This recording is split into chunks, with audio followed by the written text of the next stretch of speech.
população o novo Acordo do Rio Doce. Os direitos das comunidades atingidas pelo rompimento da barragem em Mariana em 2015 e como será o trabalho para recuperar os locais que sofreram com a tragédia. Durante 5 dias, uma caravana do governo federal visitou 22 territórios em 18 municípios afetados pelo rompimento da barragem de Fundão, desde Mariana até a Foz do Rio Doce, no Espírito Santo. O pacto prevê a destinação de 132 bilhões de reais para ações de reparação e compensação ao longo de 20 anos, dos quais 49 bilhões vão formar um fundo gerido pelo governo federal. Para explicar melhor tudo isso, nós temos conosco aqui na Voz do Brasil o ministro da Secretaria-Geral da Presidência, Márcio Macedo. Boa noite, ministro. Boa noite a todos que nos ouvem pela Voz do Brasil e nos assistem. Eu quero aproveitar, Luciano e Mariana, essa oportunidade que vocês me dão. Eu tenho uma relação muito forte com a Voz do Brasil. Acho esse papel que vocês cumprem fundamental para a informação dos brasileiros e brasileiras. Quero dizer da minha alegria de estar aqui com vocês. Ministro, a caravana percorreu 22 territórios atingidos pelo rompimento da barragem, e aí eu quero que o senhor explique para a gente, então, como é que essa caravana foi formada, qual o principal objetivo desse trabalho? Primeiro, Mariana, eu queria fazer um registro da importância desse dia de hoje. 31 de março é um registro de um golpe de Estado que a gente possa lembrar, refletir para nunca mais acontecer no nosso país. Em pleno século XXI, no dia 8 de janeiro de 2023, houve uma tentativa de golpe de Estado com requintes de crueldade, com planejamento do assassinato do presidente e o vice-presidente eleitos pela população e o ministro da Suprema Corte que conduziu o processo eleitoral. Então, para que nunca mais isso aconteça, hoje é uma marca para dizer que ditadura nunca mais e democracia é construída todos os dias. Segundo, sobre a caravana, o principal objetivo é essa determinação que o presidente Lula nos diz de que o maior papel que nós temos que fazer é cuidar das pessoas. Então a nossa caravana foi à Bacia do Rio Doce para cuidar das pessoas, com o objetivo de fazer uma reparação histórica. Esse acordo do Rio Doce não é o acordo dos nossos sonhos, mas é o melhor acordo possível. Depois de 10 anos, quase 10 anos da tragédia que foi se arrastando e muitas vidas foram perdidas, vidas humanas e vida nas suas variadas formas do ambiente natural. O presidente Lula, quando chegou ao governo em janeiro de 23, em tese, esse tema não tem a ver com o governo federal. E quando ele chegou, ele disse, não, nós precisamos resolver essa chaga que assola o nosso país. É um acordo que foi um acordo feito pela Justiça, mas com a participação decisiva do governo federal. O acordo que estava em curso antes de nós chegarmos era um assinte contra o ser humano e contra os moradores da Bacia do Rio Doce. Então esse acordo é um acordo que é possível se levar reparo e levar justiça social para os moradores da bacia e para a vida nas suas variadas formas. Então, quem estava na caravana, ministro? Essa caravana ela teve esse objetivo e tinham 13 ministérios. Ela foi interministerial, coordenados por nós da Secretaria-Geral da Presidência da República. Ela constou de 5 equipes, que 3 trataram de temas das pessoas de uma forma geral e 2 equipes das comunidades tradicionais, quilombolas, indígenas, para tratar do tema. Nós percorremos 22 territórios, dos quais 18 municípios, do epicentro da tragédia em Mariana até a Foz, no litoral capixaba. Foram feitas reuniões, debates, foram percorridos, Mariana, mais de 3.000 quilômetros e teve mais de 11.500 pessoas participando, entre plenárias e reuniões.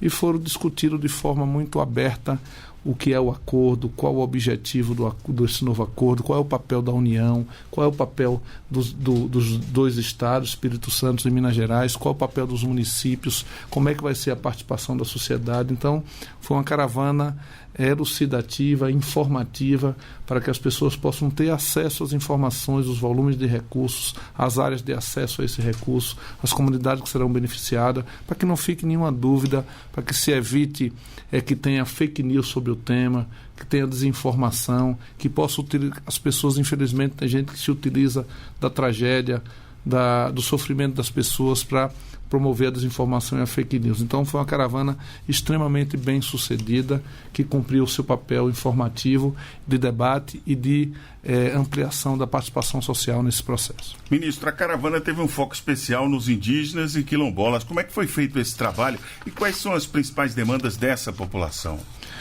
Então, ali tem comunidades indígenas, algumas já tinham sido beneficiadas e outras não. Então o objetivo era que nós discutíssemos qual o impacto dessa tragédia nos agricultores, o impacto da tragédia nos indígenas, nos quilombolas, para a gente poder ter ações que possam ser reparadas. Então, Luciano, desde a preocupação com a saúde, né, essa é uma coisa muito séria, e nesse novo acordo foi colocado de forma inédita um fundo perpétuo para cuidar da saúde. Tem pessoas que têm consequências dessa tragédia, de doenças mentais, né, de depressão, de câncer, de doenças que ao longo da bacia você ouve as reclamações das famílias, das mães, dos pais, dos filhos. Então, a ideia é que nós pudéssemos ouvir as diversas comunidades, tanto os agricultores, os garimpeiros tradicionais, os faisqueiros, os indígenas, os quilombolas e a população em geral nesse sentido. Então, tem muitas demandas da utilização da pesca, da destruição da cadeia produtiva da pesca, da água potável, que tem sempre uma desconfiança, como é que a água está lá na bacia. Você tem educação, é também uma reivindicação sempre presente, desde a criação de uma universidade do Rio Doce até a própria alfabetização daqueles que ainda não têm. Então, foi muito rico poder ouvir as comunidades tradicionais e ouvir o povo da bacia do Rio Doce. Agora, ministro, a gente tem também uma movimentação de valores financeiros, né? Foram 132 bilhões de reais, o acordo prevê, como compensações, né, e reparações. Desses 49 bilhões vão formar um fundo específico que vai ser gerido pelo governo federal. E aí, dentro desse fundo, a gente ainda tem 5 bilhões de reais para um fundo com participação da sociedade, né? Eu queria que o senhor falasse um pouco melhor sobre esses fundos e o que eles vão fazer, o que eles vão atender. Então, são 132 milhões de recursos novos, dos quais 49 milhões vão ser geridos pelo governo federal. Milhões, né? Eu falei bilhões, não, são milhões. Não, são bilhões. Ah, então são bilhões, tá Você certo. falou então certo. Eu estava certa. São 132 bilhões, são 49 bilhões que serão geridos pelo governo federal. Desses vai compor um fundo da Bacia do Rio Doce. E no fundo da Bacia do Rio Doce terá um fundo popular, que é uma demanda que veio da participação social. Por quê? Luciano e Mariano e todos que nos ouvem nesse momento, nessa audiência extraordinária que é a Voz do Brasil. Tinha uma reclamação dos movimentos sociais e dos atingidos pela tragédia de Mariana de não ter tido uma participação efetiva na mesa de negociação. Essa mesa foi conduzida pela Justiça, pelo TRF6. Pelo TRF6 foi conduzido pela Justiça. Nós solicitamos por petição pela AGU e por verbalmente nas mesas de diálogo que era importante ter a participação dos setores dos atingidos e dos movimentos sociais, mas a Justiça achou que a presença das defensorias, do Ministério Público já cumpria esse papel. Mas mesmo assim, nós fizemos, o governo do presidente Lula, coordenado pelo Ministério da Secretaria-Geral da Presidência da República, uma caravana também no Rio Doce, anterior a esse acordo. E tiveram duas coisas muito importantes que saíram, que retornaram nessa caravana agora. A que nós fizemos agora é a primeira caravana depois da homologação, né, da aprovação do acordo e da homologação do acordo, que foi a criação de um Conselho de Participação Social e de um Fundo Popular. Esse fundo são 5 bilhões que são destinados no acordo por proposta do governo federal para a participação social. O que é isso? Para ter projetos que venham das comunidades, dos atingidos, das pessoas que vivem no território e dos movimentos sociais, que tem algumas linhas de financiamento para esses 5 bilhões. Né? Economia popular e solidária, segurança alimentar e nutricional, educação popular, tecnologias sociais e ambientais, promoção de esporte e lazer, cultura e mídias sociais, defesa da terra e do território. Então, tem assessoria técnica prevista nesse acordo, com financiamento para a assessoria, para fazer projetos que sejam projetos factíveis de serem realizados, que tenham transparência e que esteja dentro do marco legal. Então, nessa caravana agora, o assunto mais comentado era, além dos problemas de saúde, etc., era a criação desse Conselho Federal de Participação Social do Rio Doce e do Fundo Popular. Então, nós estamos nós acabamos de chegar da caravana, as equipes chegaram, nós estamos formatando todo o relatório técnico para enviar para uma comissão de governança que é formada pela Casa Civil do Governo Federal, pela Secretaria-Geral da Presidência, né, e pela SRI, para a gente poder nos debruçar sobre as informações que veio de lá. Mas a ideia central é que nesses próximos meses, agora abril e maio, a gente já tenha o Conselho criado e o Fundo Popular também criado. O fundo vai ser operacionalizado pelo BNDES. Então, o Conselho de Participação Social decide o que fazer, vai receber, decide o que fazer, através da participação do povo, com o recurso, e encaminha para que o BNDES possa operacionalizar. Que o BNDES é um banco de fomento do governo federal, tem expertise para isso, tem tradição, tem história, que pode fazer com que esses recursos possam rodar o mais rápido possível, para que essas políticas virem realidade na vida das pessoas na bacia do Rio Doce. Muito bem, ministro. Estaremos acompanhando e voltaremos a conversar outras vezes aqui. Nós conversamos hoje com o ministro da Secretaria-Geral da Presidência, Márcio Macedo. Muito obrigado por sua entrevista à Voz do Brasil. Eu que quero agradecer a você, Luciana, a Mariana, pela oportunidade que me dá para falar com todos os brasileiros e brasileiras a partir de um veículo de comunicação tão popular que chega em todos os rincões do nosso país. Muito obrigado. Agência BNDES de Notícias. O BNDES, Banco Nacional de Desenvolvimento Econômico e Social, e a Petrobras assinaram nesta segunda-feira, 31, protocolo de intenções para uma iniciativa que visa contratar créditos de carbono gerados a partir de restauração florestal na Amazônia. Chamado de Profloresta Mais, o programa vai promover a restauração de até 50 mil hectares de florestas degradadas, área equivalente a 50 mil campos de futebol. Com isso, serão capturadas 15 milhões de toneladas de carbono, o que corresponde ao emitido anualmente por quase 9 milhões de carros movidos a gasolina. O programa vai selecionar projetos de restauração ecológica com espécies nativas que, a partir do reflorestamento das áreas degradadas, vão gerar créditos de carbono. Segundo a diretora socioambiental do BNDES, Tereza Campelo, a iniciativa vai ajudar a fortalecer o mercado de créditos de carbono no país. O Brasil tem potencial para ser a grande referência mundial nessa área de restauro florestal, e eu acho que esse processo que a gente abre hoje, uma consulta pública, ele vai nos ajudar a dar esse salto necessário para ajudar essas empresas novas que estão ousando nesse mercado, que é um mercado desafiador, mas muito promissor, vai ajudar a construir o mercado de carbono e vai ajudar a construir a economia de restauro. A fase inicial do programa prevê a contratação de até 5 milhões de créditos de carbono numa área de 15 mil hectares na Amazônia, que vão gerar investimentos de mais de 450 milhões de reais só na restauração e a criação de 4.500 empregos. As empresas interessadas em participar da consulta ao mercado sobre a minuta do primeiro edital e do primeiro contrato de compra de créditos de carbono do programa devem enviar e-mail para o endereço profloresta@petrobras.com.br. Para mais informações, acesse agenciadenoticias.bnds.gov.br. É uma das praias mais conhecidas do litoral catarinense, bem movimentada na alta temporada e boa para a prática de surf.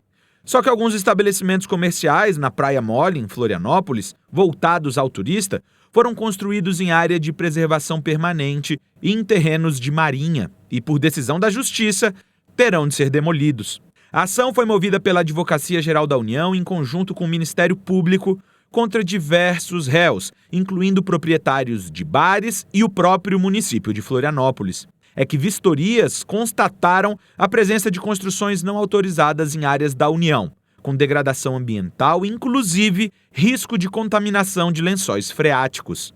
A ação também pediu a retirada de entulhos e a apresentação de um plano de recuperação da área degradada, aprovado pelo IBAMA, bem como indenização em razão dos gravíssimos danos ambientais. A Justiça acolheu o pedido e o juiz responsável determinou a demolição das estruturas e a apresentação do plano de recuperação ambiental, como afirmou o advogado da União, Vitor Claff Ribeiro. Apesar de a Praia Mole, em Florianópolis, ser uma praia bastante frequentada no verão, os empreendimentos foram construídos em área de preservação permanente, enquadrado como restinga. As construções foram erigidas sem qualquer autorização da SPU, que é o órgão patrimonial da União, e do órgão ambiental competente, de modo que não restou outra alternativa a juízo, senão determinar a demolição delas e condenar os réus ao pagamento de indenização pelos danos ambientais causados. A decisão estabelece que os réus devem pagar individualmente uma indenização de R$100 mil, com exceção de um estabelecimento cuja ocupação é mais recente e pagará R$10 mil. De Brasília, Vitor Abreu. Olá, você está no Conexão Energia, o fio que te conecta ao Ministério de Minas e Energia, trazendo em nossos boletins as principais notícias sobre o cenário energético no Brasil e no mundo. O Conexão Energia é uma parceria entre o Ministério de Minas e Energia e a Rádio Gov.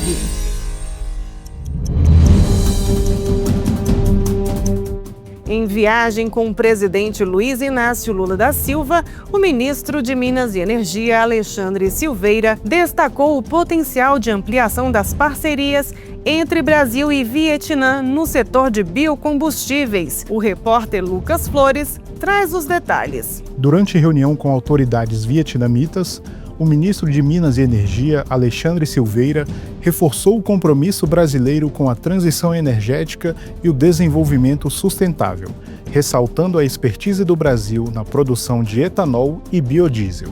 Silveira destacou a relevância da produção de cana-de-açúcar para ambos os países, o que os coloca em ótima posição para avançar na pauta dos biocombustíveis. Com vasta experiência no etanol e no biodiesel, o Brasil pode se tornar o maior fornecedor de insumos para o Vietnã ampliar sua produção de combustíveis sustentáveis. O encontro fez parte da missão oficial ao país asiático, que buscou fortalecer a cooperação bilateral no setor energético e abrir novas oportunidades de investimentos. Do MME, Lucas Flores. O Ministério de Minas e Energia integrou a caravana interministerial do Novo Acordo do Rio Doce, que trata da reparação pelos danos causados após o rompimento da barragem de Mariana.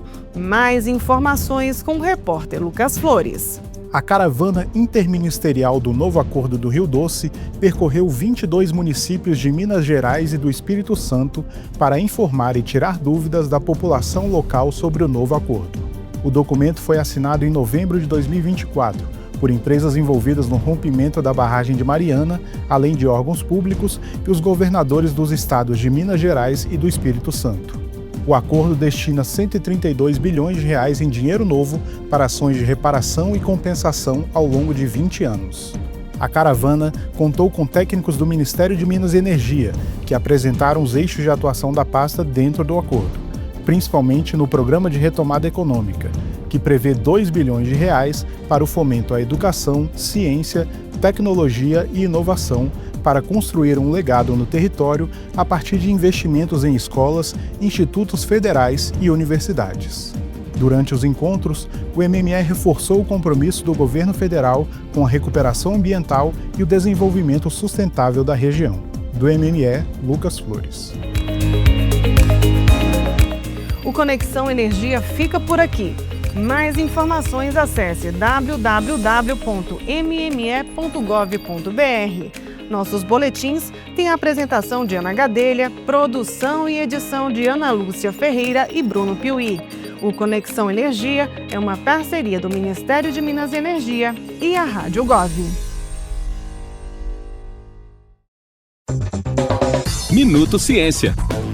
O Brasil já está no outono e a previsão para o período é que a estação seja sem influência dos fenômenos El Niño e Laninha e com altas temperaturas. É o que aponta a previsão climática conjunta do Instituto Nacional de Pesquisas Espaciais, do Centro de Previsão de Tempo e Estudos Climáticos, Instituto Nacional de Meteorologia e Fundação Cearense de Meteorologia e Recursos Hídricos. A reunião foi realizada na última semana. Segundo Fábio Rocha, meteorologista do INPE, unidade vinculada ao Ministério da Ciência, Tecnologia e Inovação, o outono é uma estação de transição, com previsão para este de 2025, com chuvas abaixo do normal. Chuvas abaixo da média em grande parte do Brasil Central, interior do Nordeste, praticamente toda a região Sudeste e ainda Paraná e interior de Santa Catarina. O noroeste do Rio Grande do Sul também fica nessa igual condição, bem como o sul da região norte, principalmente o estado de Rondônia, sul do Amazonas, sul do Pará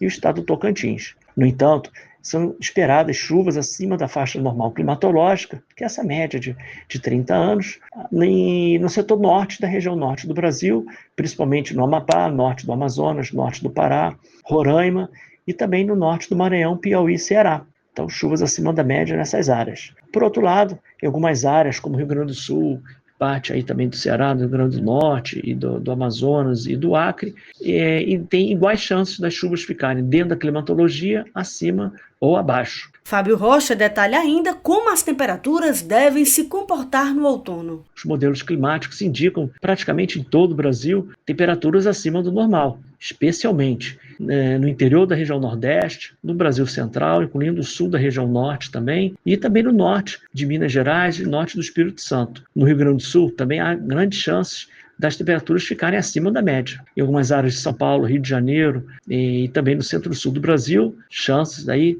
das temperaturas também ficarem acima do normal. Uma pequena área aí entre o sul de Minas, o oeste mineiro, Triângulo Mineiro, norte de São Paulo, parte do Mato Grosso do Sul, no Acre e sudoeste do Amazonas, as chances das temperaturas são de ficarem dentro dos valores climatológicos, né? O meteorologista também ressaltou sobre a atenção para o período prolongado de seca, que pode provocar incêndios, e para os cuidados que as pessoas devem ter com o ar mais seco, em especial para pessoas mais sensíveis, como alérgicos, crianças e idosos. Reportagem Mariana Leite.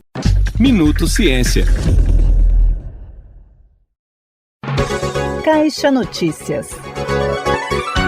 A Caixa paga nesta terça-feira, 1º de abril, o incentivo matrícula do programa PED Meia referente a 2025. O incentivo é destinado aos estudantes do ensino médio regular e do ensino médio da educação de jovens e adultos, a EJA, que nasceram nos meses de março e abril. O incentivo é creditado em conta poupança Caixa Tem e os valores podem ser movimentados pelo aplicativo Caixa Tem. O estudante pode fazer transferências, pagar contas e Pix direto no aplicativo do celular. Além disso, o aluno pode movimentar os valores com o cartão do programa, fazendo compras e pagamentos. O programa PED Meia apoia a permanência e a conclusão escolar dos estudantes matriculados no ensino médio e na educação de jovens e adultos da rede pública. Para mais informações sobre os pagamentos do PED Meia, acesse www.caixa.gov.br.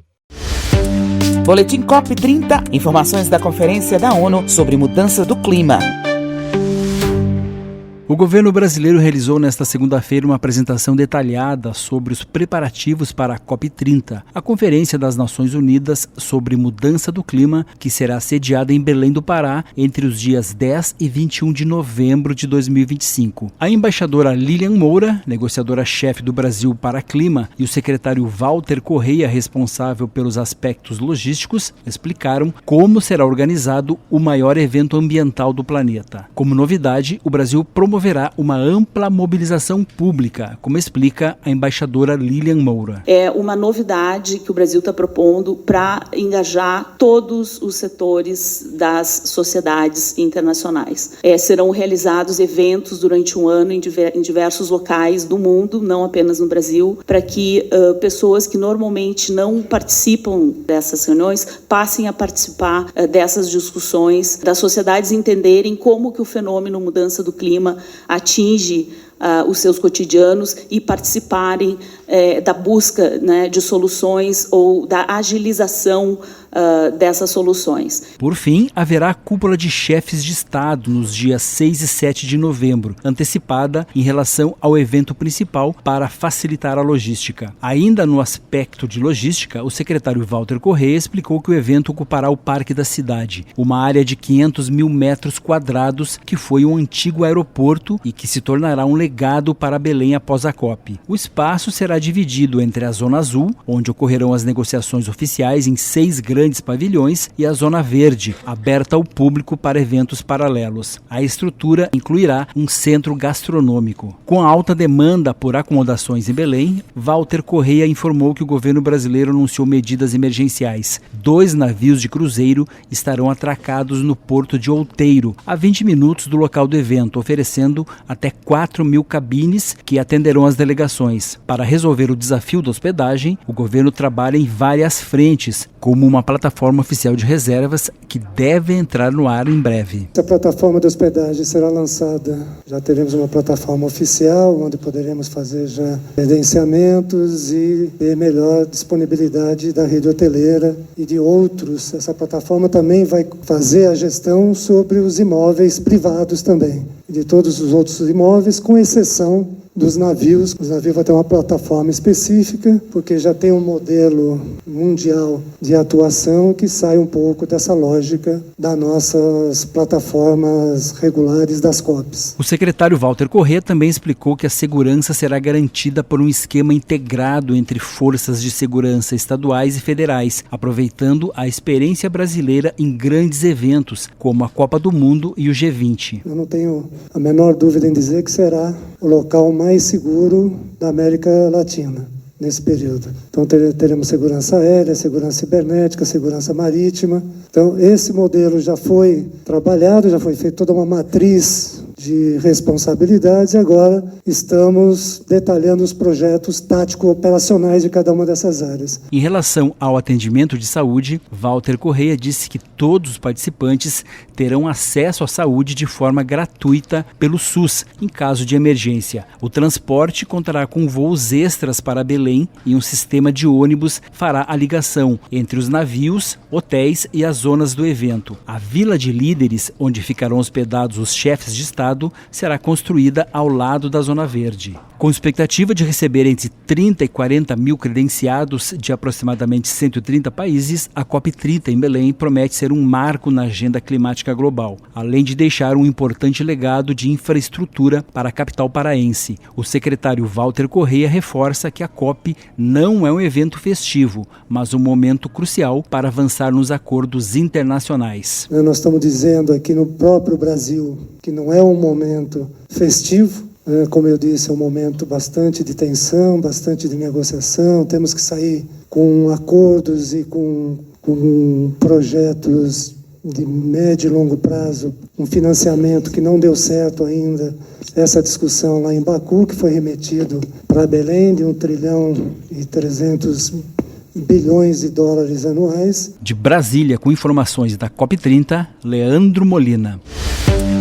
Boletim COP30, uma parceria da Presidência Brasileira da COP30 com a agência Rádio Gov. Para mais informações, acesse cop30.br. A Advocacia Geral da União entrou com uma ação civil pública contra a produtora Brasil Paralelo. O motivo, um vídeo publicado pelo portal com informações distorcidas sobre o caso Maria da Penha, figura central na luta contra a violência doméstica no Brasil. De acordo com a AGU, o vídeo apresenta teses da defesa do ex-marido de Maria da Penha, sem levar em conta que essas alegações foram rejeitadas pela Justiça, num processo em que ele teve amplo direito de se defender, mas foi condenado. O material foi divulgado nas redes sociais e na plataforma da empresa para assinantes. A ação da AGU pede que a Brasil Paralelo seja condenada ao pagamento de R$500 mil por danos morais coletivos. Além disso, a empresa poderá ser obrigada a publicar um conteúdo educativo elaborado pelo Ministério das Mulheres para esclarecer a história real do caso. farmacêutica bioquímica, Maria da Penha foi vítima de constantes agressões em casa durante muitos anos, o que inclusive a deixou paraplégica. E foi um longo período também em busca de justiça, tanto que o Brasil respondeu a processo na Corte Interamericana de Direitos Humanos da OEA. Na ação de agora, a AGU argumenta que o vídeo dá a falsa impressão de que a versão do ex-marido não foi considerada, quando, na verdade, o judiciário analisou provas e investigou a fundo o caso e reconheceu a tentativa de feminicídio contra Maria da Penha, condenando o ex-marido. O caso, inclusive, foi acompanhado pela Comissão Interamericana de Direitos Humanos. Outro ponto levantado pela AGU é que esse tipo de conteúdo pode desacreditar a Lei Maria da Penha, uma ferramenta importante na luta das mulheres, e incentivar discursos de ódio, colocando em risco políticas públicas de proteção ao público feminino, num país com números assustadores de crime nessa área. Em 2023, foram 1.463 feminicídios, uma mulher morta a cada 6 horas. O processo segue agora para análise da Justiça. De Brasília, Raquel Miura. Serão destinados 16.600.000 reais até 2027 para o Programa Nacional de Inclusão de Jovens, o ProJovem.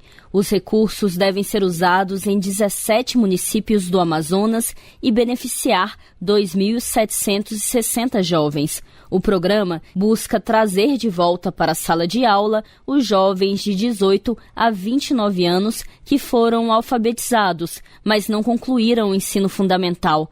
Todos os alunos do programa recebem bolsa mensal de R$ 100 se atingirem 75% de frequência. A meta do Ministério da Educação é, até 2027, oferecer 100 mil vagas no ProJovem, um investimento total de 828 milhões de reais. O ministro da Educação, Camilo Santana, destacou que o programa ajuda os estudantes a entrarem no mercado de trabalho. Uma oportunidade para que eles tenham a formação do ensino fundamental, sejam capacitados e sejam focados em algumas áreas importantes também, para que eles possam atuar no mercado de trabalho. O anúncio dos recursos para o ProJovem foi feito durante a entrega de uma das novas estruturas do Instituto Federal do Amazonas. Uma das unidades é o Centro de Tecnologia, Desenvolvimento e Inovação, vinculado ao projeto de pesquisa, desenvolvimento e inovação Aranauá, no campus Manaus, Zona Leste. O centro funciona numa parceria público-privada e oferece cursos como engenharia de controle e automação e análise e desenvolvimento de sistemas. O ministro da Educação, Camilo Santana, explicou que a parceria foi feita a partir de uma regra estabelecida com base na Lei da Informática, que determina que as empresas beneficiadas invistam em pesquisa. O governo deixa de arrecadar, mas com o compromisso dele fazer investimentos em pesquisa, em tecnologia, em inovação e em formação. O Ministério da Educação também entregou nesta segunda-feira a nova sede do Instituto Federal do Amazonas, no campus Eirunepé, na região do Juruá. A nova sede recebeu investimentos de 16 milhões e 300 mil reais e começou a ser construída em 2013. As obras foram paralisadas e retomadas em 2023 com um novo PAC. Reportagem, Márcia Fernandes.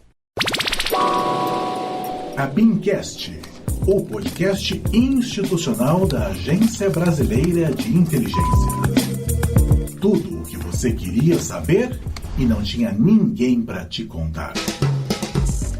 No último 8 de março, celebramos o Dia Internacional da Mulher. Como forma de contribuir para a discussão sobre equidade de gênero, o episódio do ABIMcast deste mês é sobre a atuação das mulheres na atividade de inteligência. São nossas convidadas para tratar desse tema Patrícia da Cunha, oficial técnico de inteligência e chefe da ouvidoria da ABIM, e a oficial de inteligência Thalita, que também atua na ouvidoria. Obrigada pela presença. Pela primeira vez na história da ABIM, temos metade dos cargos de DAS em nível de direção ocupados por mulheres e 29% dos postos de adidos também ocupados por mulheres. Isso numa instituição em que hoje as mulheres representam 23% do efetivo, Com certeza, isso foi uma evolução ao longo dos últimos anos. Mas há ainda espaço para melhoria na questão da equidade de gênero dentro da agência. Nesse sentido, eu pergunto como vocês enxergam a questão da equidade de gênero na ABIN hoje. E aproveito também e estendo a pergunta para abordar o Plano Institucional de Enfrentamento ao Assédio, que foi aprovado este ano na ABIN. Esse plano seria um passo rumo a uma maior equidade de gênero na instituição? Há ainda outras iniciativas que vocês enxergam que poderiam ser desenvolvidas para aprimorar a equidade de gênero na ABIN? Considerando os últimos anos, julgo que houve uma evolução sim. Temos diretoras, adidas, mulheres e também algumas iniciativas para a inclusão das mulheres em espaços relevantes, como as políticas da ESINT. Quanto ao plano que aborda a prevenção e enfrentamento ao assédio e à discriminação, os números demonstram que as mulheres são as principais vítimas de assédio. De acordo com os dados da própria CGU, 87% das possíveis vítimas de assédio sexual é do gênero feminino. Então, ter uma política e um plano institucional para enfrentar a temática é um passo importante nesse momento. Acredito que executar o plano, por si só, já é um passo adiante nessa construção de uma maior equidade de gênero. Porque tudo isso já são iniciativas que contribuem para que as mulheres sejam valorizadas e reconhecidas pela competência delas. Thalita, você gostaria de complementar a fala da Patrícia? Olá a todos, é um prazer estar participando desse podcast, ainda mais relacionado a essa temática. Em relação à pergunta, como eu enxergo a questão da equidade de gênero na ABIN hoje, eu acredito que a atividade de inteligência sempre foi vista como ofício masculino, era um trabalho, assim como a área da segurança, da defesa, em grande medida também a diplomacia, são áreas que geralmente são relegadas a homens, até mesmo pela questão dos próprios trabalhos que são efetuados. Então, ao longo da existência da agência, a gente tem notado que há a inclusão de mais mulheres, especialmente nesse último concurso que nós tivemos em 2018, e isso vem se refletindo no movimento de maior abertura para as mulheres em cargos de gestão. Então, eu acredito que o plano, ele veio coroar esse processo, né? O plano de prevenção e enfrentamento do assédio e da discriminação. Então, o plano, ele aborda, sim, a questão da equidade de gênero, assim como a Patrícia disse, né, que as mulheres, elas se incluem entre os grupos com maior probabilidade de sofrerem assédio. Então, esse plano ele vai propor ações e medidas com foco na ampliação da diversidade e até mesmo na questão da Comissão Permanente de Disciplina, que quando a vítima de assédio pertencer ao gênero feminino, que essa comissão seja preferencialmente presidida por mulheres. No entanto, no meu ponto de vista, é necessário tocar nessa questão da equidade de gênero de forma mais específica, por exemplo, por meio de uma política de diversidade, inclusão e equidade e de um respectivo plano também. Então, eu creio também que essa questão deve ser vista por meio de uma abordagem interseccional, que considere a mulher como o sujeito, mas também sujeita a outros tipos de vulnerabilidades, como a questão da raça, a questão da deficiência e até mesmo da orientação sexual. Existem pesquisas acadêmicas que apontam que há menos mulheres ocupando cargos de chefia nas instituições à medida que se sobe na hierarquia. Na experiência de vocês, em quais aspectos o percurso para chegar aos cargos mais altos de chefia se faz mais difícil para uma mulher do que para um homem? Ou não se faz? Eu acho assim que faz, sim. Existem, sim, diferenças e são muito mais sutis do que a gente pode perceber. Porque, assim, para além das oportunidades que ou então não são oferecidas às mulheres, existe também toda uma bagagem que a mulher traz consigo quando se propõe a assumir um cargo. Então, eu acho que essa multiplicidade de papéis que a mulher tem que desempenhar, né, não é exigida do homem.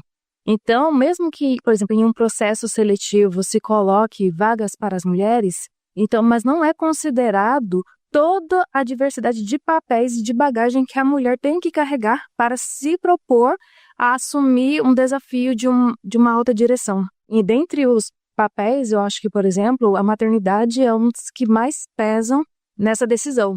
Então, em regra, a mulher tem que fazer escolha entre maternidade e realização profissional.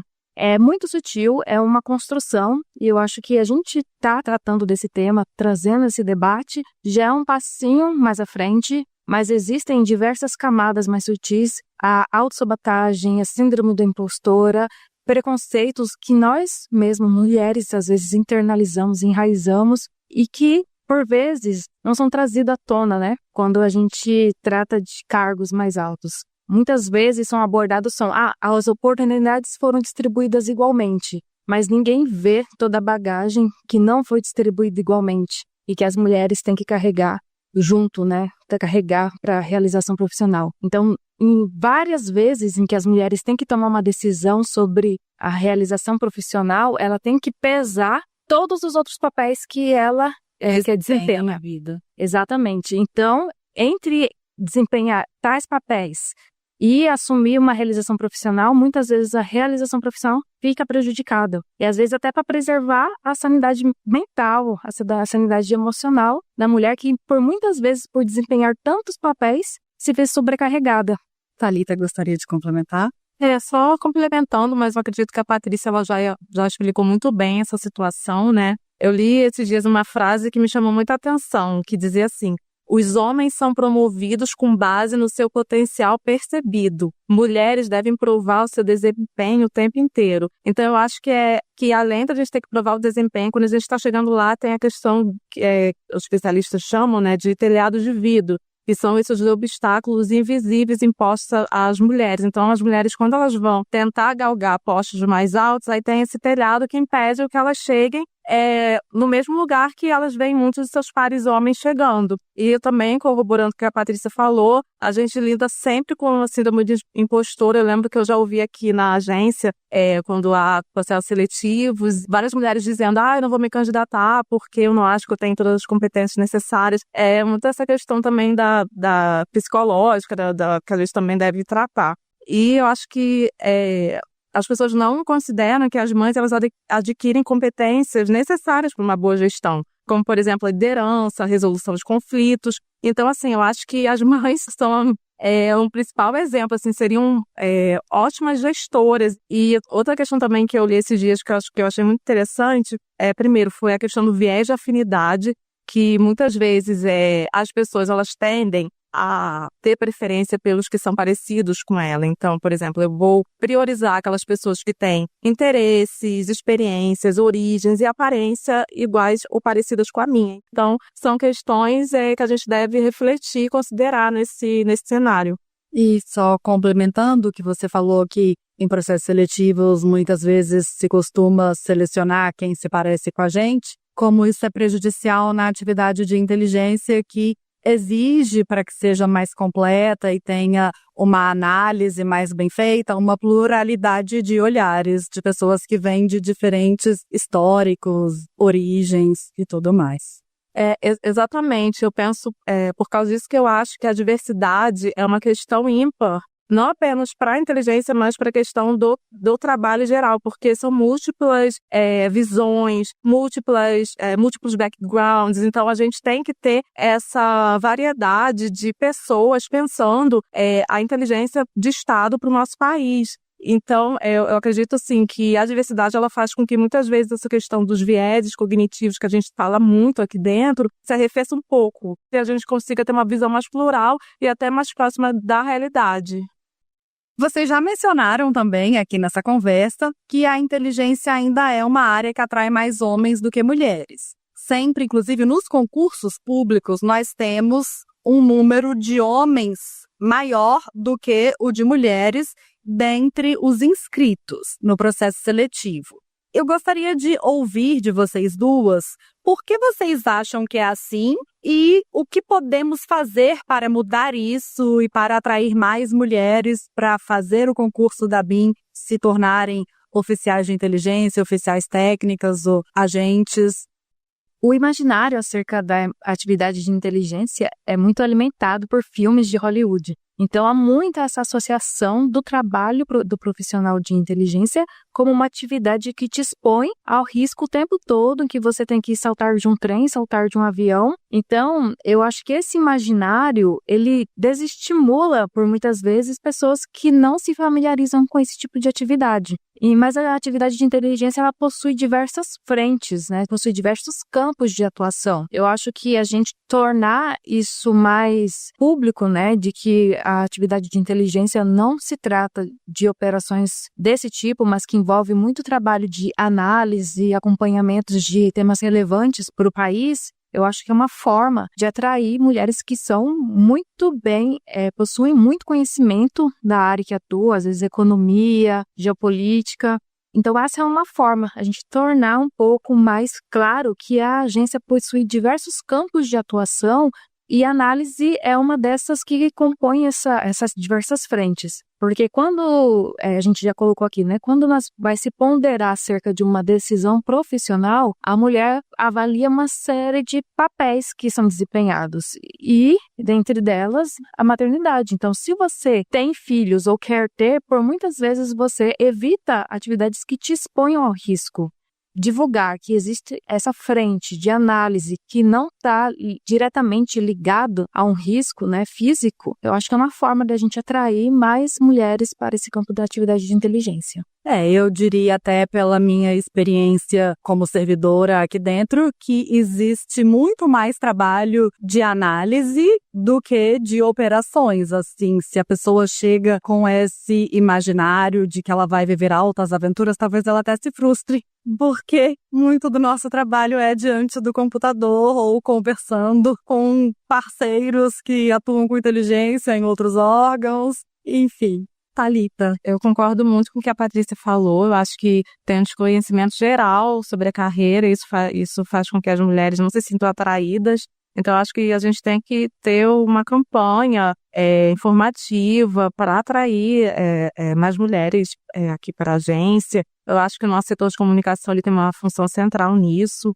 Em relação ao que a gente pode fazer para mudar essa situação de poucas mulheres comparativamente a homens, né, na atividade de inteligência, mais uma vez eu reforço, né, que nós temos que pensar em políticas centradas nas mulheres, políticas específicas como as de diversidade, equidade e inclusão, que criem oportunidades reais de crescimento.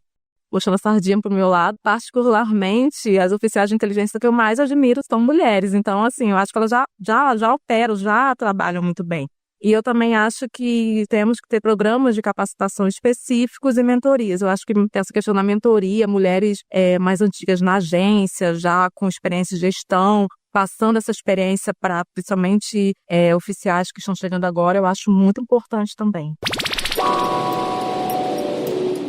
A ABIN teve apenas uma diretora-geral até hoje, Marisa Delisola, que assumiu o cargo no início dos anos 2000. Na opinião de vocês, o que isso diz sobre nossa instituição? Será que estamos muito aquém de outras instituições públicas brasileiras no quesito mulheres ocupando o cargo de liderança máxima? E em relação a outros serviços de inteligência, vocês saberiam comentar a respeito?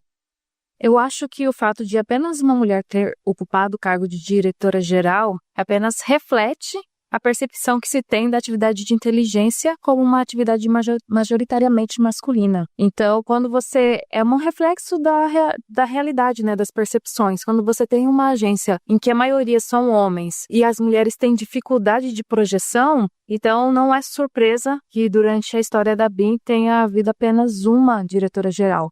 Mas também eu não acho que a gente fique muito atrás de serviços estrangeiros ou de outras instituições do Brasil, porque a questão da equidade de gênero é um assunto globalmente discutido, é um tema que as mulheres por todo o mundo enfrentam dificuldade de ascensão profissional, dificuldade de exercer o papel de profissional enquanto desempenha outros papéis que são atribuídos às mulheres. Embora a nossa história da agência demonstre essa realidade, eu não acho que seja uma realidade diferente em outras instituições brasileiras ou no exterior. Eu também concordo com o que a Patrícia falou. A gente já verifica avanços, não apenas na retórica, mas também na prática. Nós vemos mulheres, muito mais mulheres ocupando cargos. No entanto, eu acho que a gente precisa caminhar muito mais longe. Eu não acho que o cenário da ABIN seja tão diferente, né, como a Patrícia mencionou, de outras instituições brasileiras. Na ABIN, conforme a Vanessa mencionou, nós somos 23% e, no entanto, a gente tem já, por exemplo, no cargo, na direção, metade de mulheres. Então, acho que a gente, em certos aspectos, a gente está até mais avançado do que outros serviços estrangeiros. E o que eu vejo é uma tendência de vários serviços, talvez mais dos países europeus, dos Estados Unidos, de realmente promover essa equidade, essa diversidade em seus quadros. Então, eu acho que a ABIN, ela, na verdade, está seguindo a tendência que é mundial. Chegamos, então, à nossa última pergunta.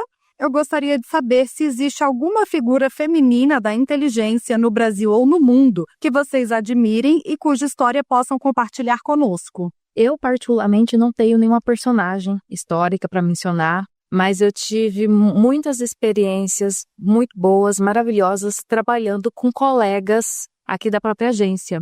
Mulheres dedicadas, mulheres centradas, mulheres esforçadas que, por diversas vezes, têm que demonstrar mais o tempo todo, provar capacidade, mais do que os homens. Mulheres em quem eu me inspirei e mulheres que eu admiro. Então, embora não possua uma personagem que eu possa atribuir, fica aqui assim, o meu reconhecimento a todas as mulheres com quem eu já tive a oportunidade de trabalhar enquanto profissional de inteligência. Obrigada. E você, Thalita? Eu também não consigo. Essa pergunta acho que foi a mais difícil para mim, porque eu tenho a mesma perspectiva da Patrícia. Quando eu vejo uma mulher desempenhando o ofício, eu me sinto representada, porque eu acho que a mulher, ela se movendo, ela dá automaticamente, ela move as outras junto. Então, eu acho que é um processo, sabe? Então, ver essas mulheres em altos cargos tendo evidência faz com que a gente também tenha essa mesma evidência, né? Porque a gente anda em conjunto. Foi um prazer tê-las aqui hoje nesse bate-papo sobre mulheres na inteligência. Agradeço a atenção dos nossos ouvintes e voltamos mês que vem. ABINcast, o podcast da ABIN.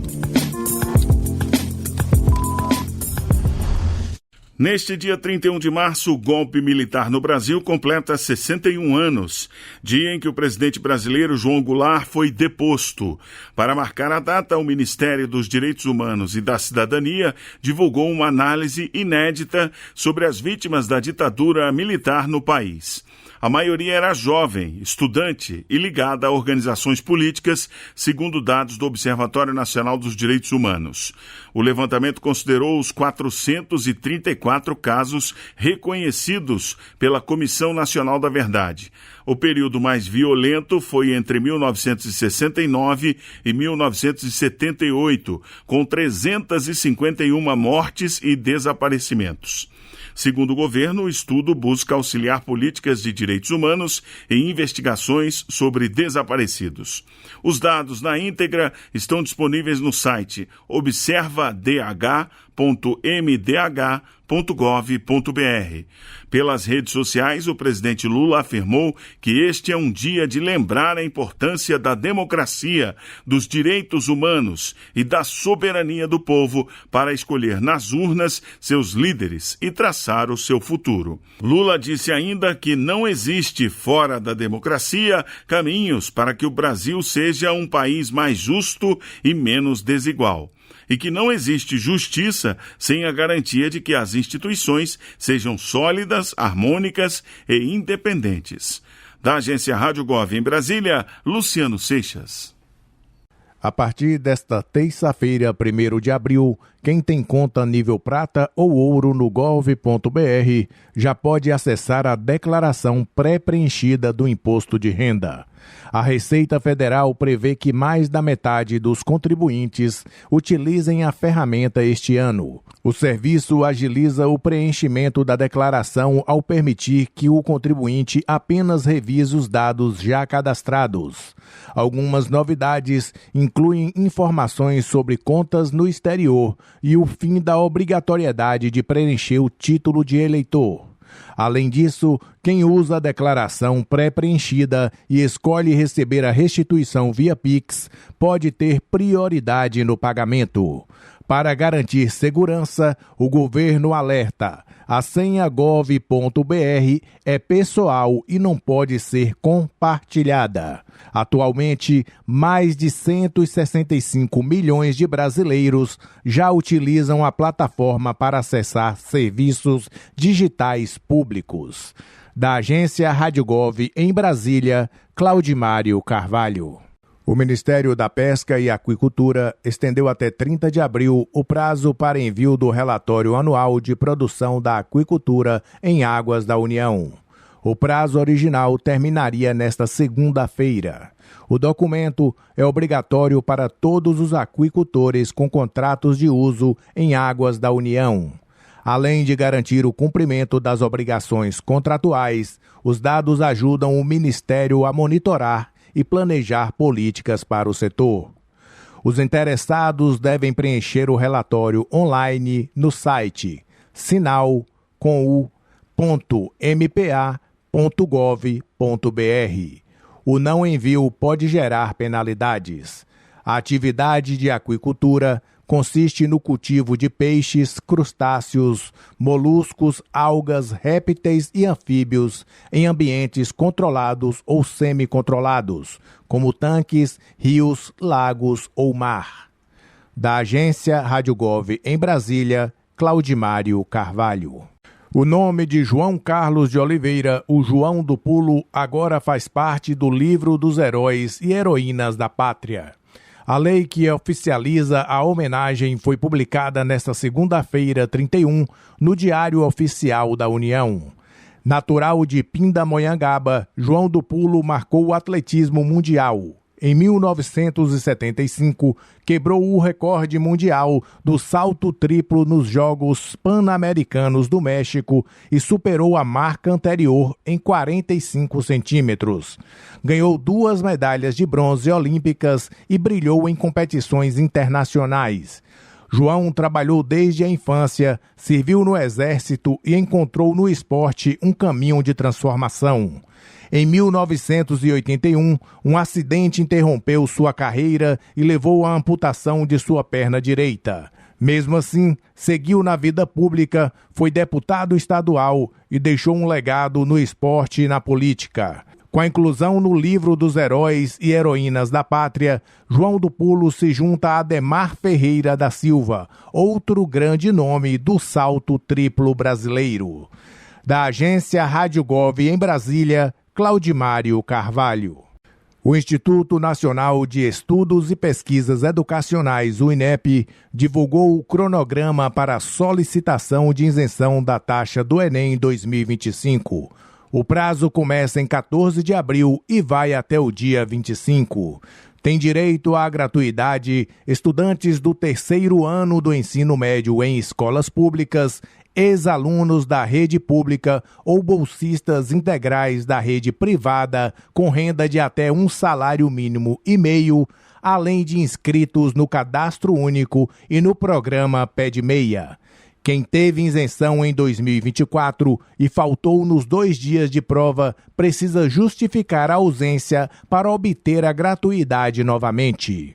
O resultado das solicitações será divulgado em 12 de maio. Recursos poderão ser enviados até o dia 16, com resposta final no dia 22. O Enem é a principal porta de entrada para a universidade no Brasil e também pode ser usado para ingressar em instituições de ensino em Portugal. Da agência Rádio Gov em Brasília, Claudimário Carvalho.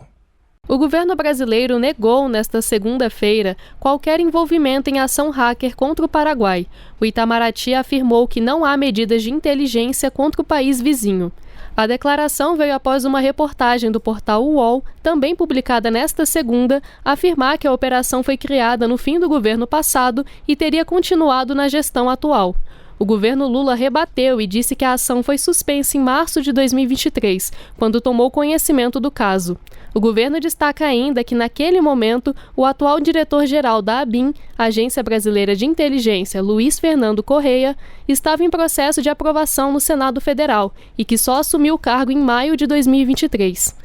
Em nota, o governo reiterou o compromisso com o respeito e o diálogo transparente como elementos fundamentais nas relações diplomáticas com o Paraguai e com todos os parceiros do Brasil na região e no mundo. Com supervisão de Ana Gabriela Salles, da agência Rádio Gov, em Brasília, Estefânia Lima. O BNDES, Banco Nacional de Desenvolvimento Econômico e Social, e a Petrobras firmaram nesta segunda-feira um protocolo de intenções para recuperar áreas degradadas na Amazônia, o programa Profloresta Mais. A iniciativa é inédita e prevê a contratação de créditos de carbono gerados a partir de restauração florestal na Amazônia. A meta, segundo o BNDES, é restaurar até 50 mil hectares e capturar 15 milhões de toneladas de carbono. A fase inicial prevê um edital para a contratação de 5 milhões de créditos de carbono.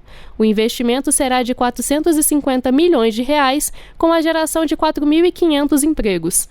BNDES e Petrobras elaboram a minuta do edital e do contrato de compra de crédito de carbono e estão fazendo uma consulta ao mercado. As empresas interessadas em participar devem enviar um e-mail para profloresta@petrobras.com.br. Com supervisão de Ana Gabriela Salles, da agência Rádio Gov, em Brasília, Estefânia Lima.